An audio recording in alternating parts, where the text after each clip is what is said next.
All right. Today, we also wanted to discuss. We've seen recent reports coming in. I mean, coming in on from all over the place, talking about the Department of Justice and the secret effort by Russian intelligence and Russian propagandists to funnel money to right-wing media personalities to help them amplify their messages, or to amplify their messages. Hey, we'll repost this and so forth, and really get that stuff out there. And Russia doing so, according to the Department of Justice, Russia doing so because Russia's trying to sow discord, create distrust, and all. They're trying to harm American sentiment, to American sentiment towards their country, towards their fellow Americans.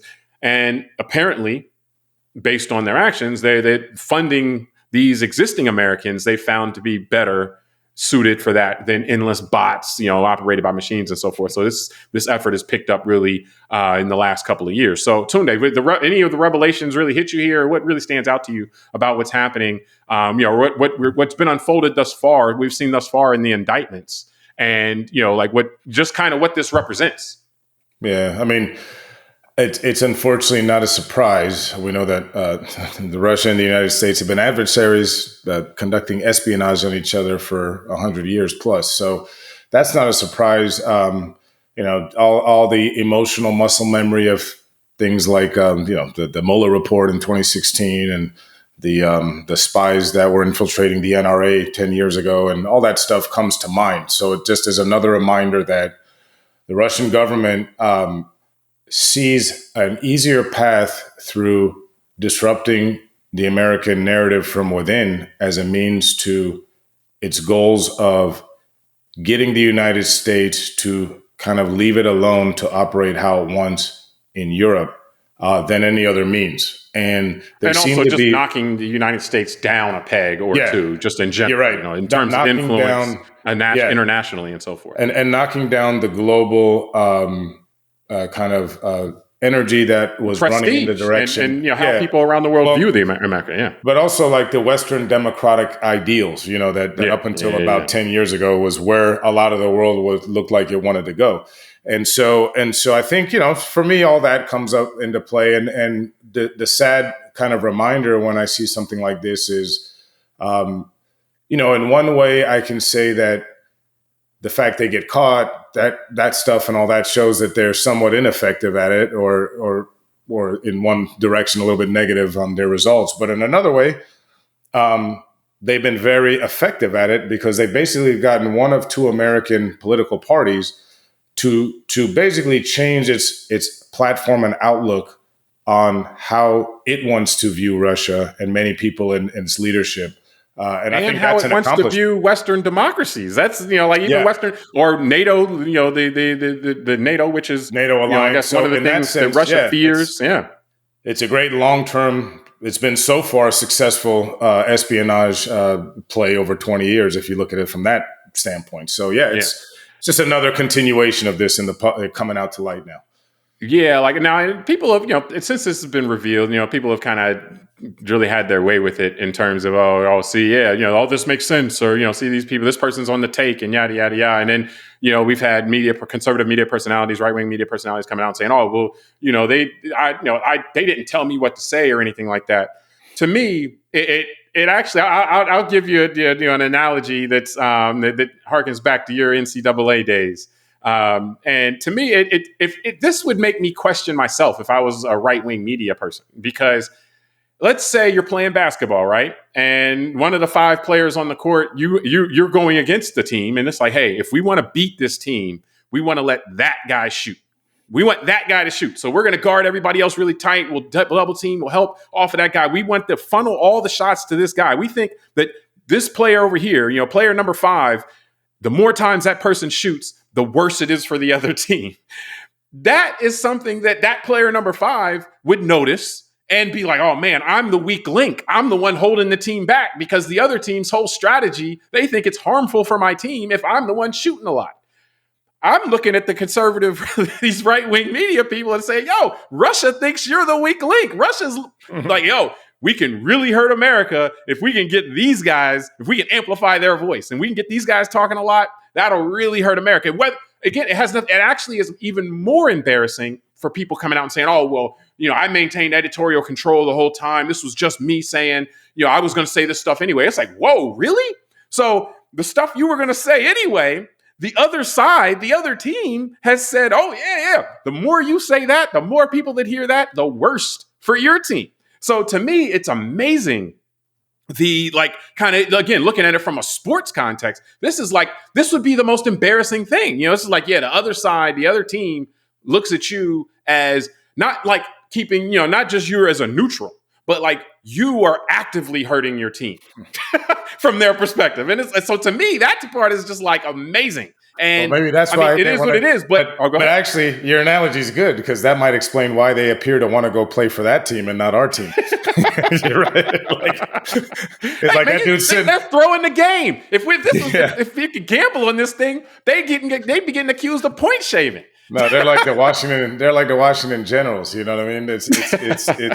It's predictable and it looks sloppy while they're doing it. That's why it's it's yeah. And again, this isn't me saying this. This is the Russian propagandists and their intelligence operation identifying these people and their messages as being messages that the broader their broadcast and the more out there they are, the worse it is for American interests. From Russia's perspective. So that's not some American commentator saying that or anything like that. That's what Russia, looking at the whole landscape, has determined. So yeah, it's interesting. It's not much different. Just real quick, it's not much different than when Russia was looking at 10, 15 years ago. We talked about this offline. How can we sow discord in America? It's hey, NRA.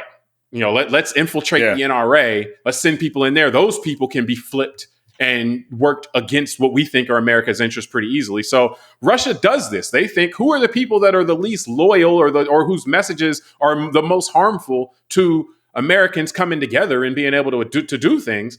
And they whoever they think it is, that's who they're trying to work through and work with in order to get them to say what they would already say. Yeah, and I mean, look, you're right. Russia's goal is to disrupt the United States because we're their greatest adversary, so that we are distracted doing something else and not looking at them. So to your point, today it's the American right. 55, 60 years ago it was the American left.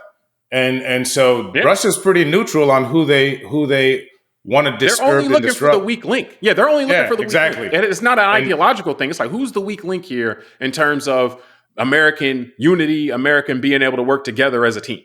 Yeah, and it's also, they know our culture so well. So in the 60s, it was them promoting, trying to promote things like the Black Panther Party and all that could scare Americans and all that. In the 50s, it was them inviting the singer Paul Robeson, for example, to tour Soviet Union in Moscow so that he would be seen. It was a propaganda move. And they treated him great. So he was over there saying, hey, wow, Russia has no segregation, blah, blah, blah, blah, blah, right? And it was to disrupt the American narrative and to sow discord at home.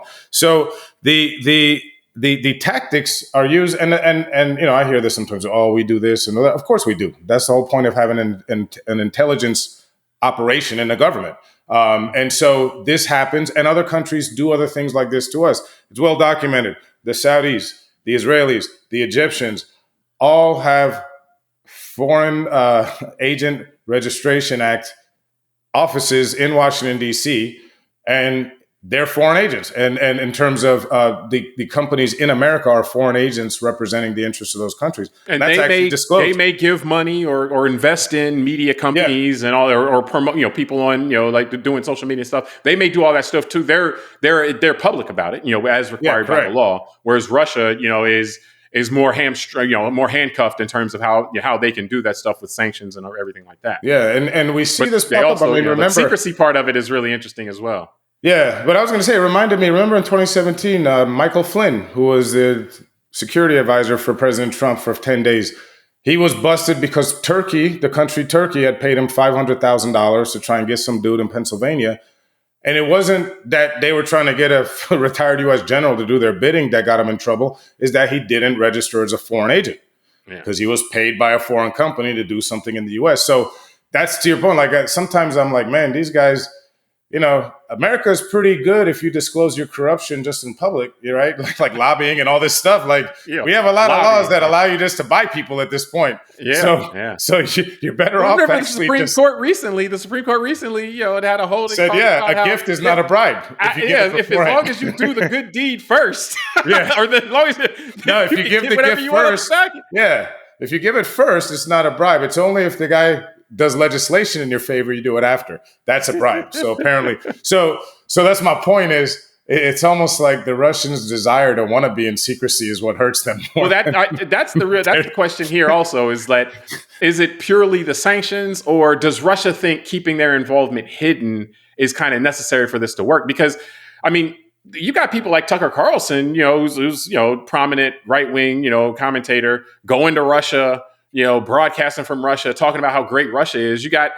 Donald Trump openly talks about how great Putin is and how he trusts Putin more than the American intelligence systems and so forth. So I wonder, is that all that even necessary? Or could Russia conceivably, again, now the sanctions complicate this, that the sanctions have been put in place on, because Russia today, or now known as RT, it's kind of shell companies that they set up and all that. But they've been sanctioned in the U.S., so they can't operate openly in the U.S. So that contributes to, I'm sure, some of the secrecy. But I wonder if the secrecy in itself is absolutely necessary, or if they could just be upfront about all this, and just say that, hey, this is what we're doing. It comes out now and it's a little more scandalous. But as you pointed, the first thing you said when we were talking about this, you weren't really surprised.